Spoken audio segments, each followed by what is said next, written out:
You wake up, and you already feel tired. The first thing you see is your phone. Messages, faces, fragments of other people's lives. You haven't said a single word to yourself yet, but 100 voices have already passed through your mind.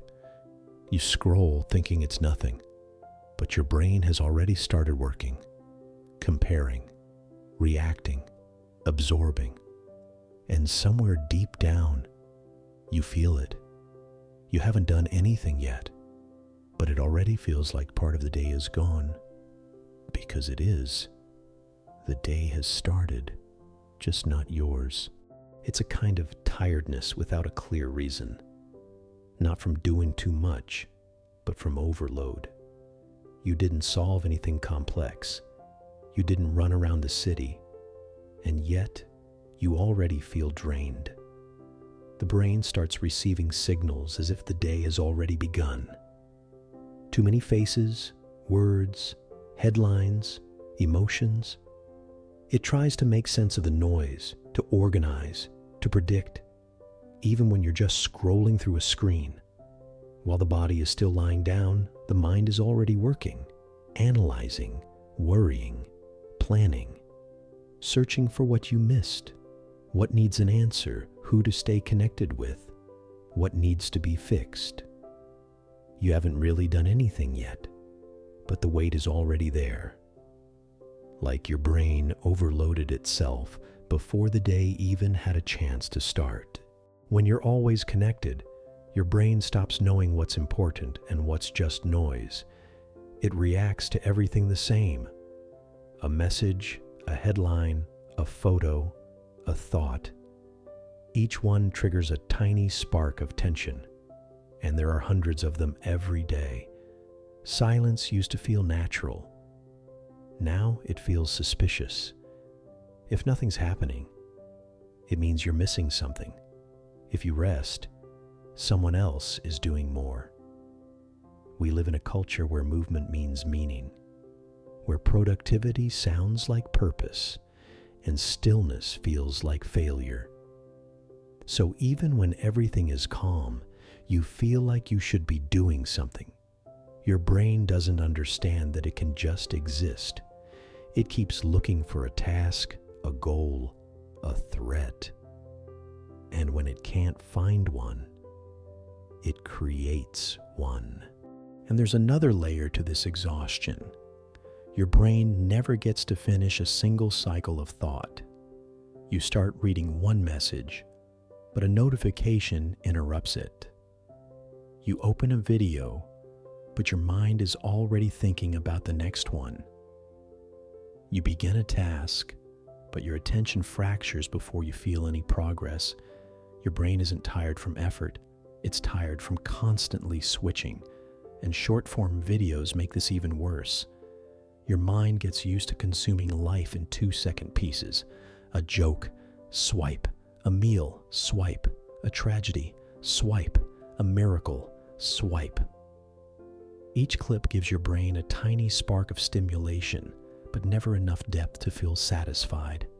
It's like eating crumbs. Your stomach stays empty, but the chewing never stops. So even when you put the phone down, your mind still moves in that rhythm. Fast, restless, unfinished. It searches for the next hit of stimulation, even when there's nothing left to scroll. This is why you can spend hours doing nothing and still feel like you worked all day. Your mind never went deep enough to rest, but it never stayed shallow enough to relax. It got stuck in the middle, half alert, half distracted, burning energy with nowhere to land. And that state, that constant micro-tension, slowly becomes your new normal. This isn't tiredness from doing too much. It's tiredness from always being ready. That quiet tension never really fades, even when everything around you is still. You've been living in the mode of, I have to for so long, that calm now feels like losing control. The moment you stop, your mind looks for the next reason to run. It scans for what you missed, who's doing more, what you should already be improving. Everywhere you look, someone's showing their progress, their goals, their growth. You scroll through their lives, and it starts to feel like your own stillness is a mistake. The world keeps whispering, be more, do more, share more. And your brain listens because it's wired to keep you safe through movement. But tiredness isn't failure. It's not weakness. It's the body's quiet way of saying, I don't want to compete anymore. Sometimes you don't need to find meaning. Sometimes you just need to breathe and not explain why. And part of this constant exhaustion comes from the way the modern world treats rest. We don't rest anymore. We only pause between tasks. Even when you sit down for a moment, your mind keeps moving, checking the time, thinking about the next responsibility, wondering if you should be doing more. Your body slows down, but your thoughts never do. We got used to living with a background level of tension, like an app always running in the back of the mind, draining energy even when the screen is off. That's why real rest feels impossible. Not because you're weak, but because your brain doesn't remember how to exist without scanning for what's next. It's not the tasks that burn you out. It's the anticipation of them. The quiet pressure to stay available, to stay productive, to stay in motion. And over time, this becomes so normal that you don't even call it stress anymore. You just call it life. Rest doesn't begin when you lie down.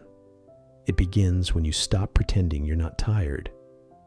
When you stop forcing clarity and allow yourself to move slower in your own rhythm, not someone else's. We spend so much time chasing speed that stillness feels like failure. But there's nothing wrong with slowing down. Not every season is made for progress. Some are just meant for breathing. You start noticing, not everything needs a response. Not every message needs an answer. Not every silence means rejection. You don't have to match anyone's pace. Your life isn't running late. Sometimes peace isn't about stopping completely. It's about walking slower until you can feel your own steps again. And when you stop checking if everything's still under control, the silence stops feeling empty. It starts to feel like rest. And something shifts when you finally slow down. You start noticing small things you used to push through. How your shoulders tense for no reason. How your mind gets cloudy when everything moves too fast. How exhaustion shows up not in your body, but in your focus. Rest stops being about doing nothing and becomes about noticing yourself again, your pace, your limits, your rhythm, and you realize you weren't tired from lack of sleep. You were tired from living in a tempo that wasn't yours. Little by little, you begin to take your energy back by moving at a speed your nervous system can actually hold. And for the first time, life feels a little more aligned with you. Maybe that's what rest really is. Not stopping completely, but learning to move at your own pace. You don't have to match anyone's rhythm. You're not behind. You're just on your timeline. A tree doesn't hurry because another one has bloomed. It grows quietly, reaching for its own light. Its season may come earlier or later, but it still comes, because every tree blooms in its own time. And you're no different. You're allowed to grow in silence. The world will keep running fast, and that's okay. You don't need to catch up. You just need to stay aware and stay true to your rhythm. Peace isn't about slowing the world down. It's about remembering that your pace was never wrong. And there's something else about moving at your own pace. Your nervous system isn't built for constant acceleration. When you rush for too long, your brain switches into survival mode. Without noticing, your breathing becomes shallow. Your muscles stay slightly tense. Your mind keeps scanning the environment as if something might demand your attention any second. It's not anxiety. It's conditioning. Most people don't realize that the body remembers speed long after the moment has passed. That's why slowing down feels wrong. At first, your system is still running on yesterday's intensity. You see this everywhere. People eating quickly even when they're not busy, checking their phones without reason, feeling guilty for resting even when nothing needs to be done. It's not a character flaw. It's a nervous system that never learned how to return to baseline. And once you understand this, your slowness stops looking like laziness and starts looking like recovery. There's no finish line in self-understanding, only moments of truth that feel like coming home. Thank you for walking a little of that road with me today.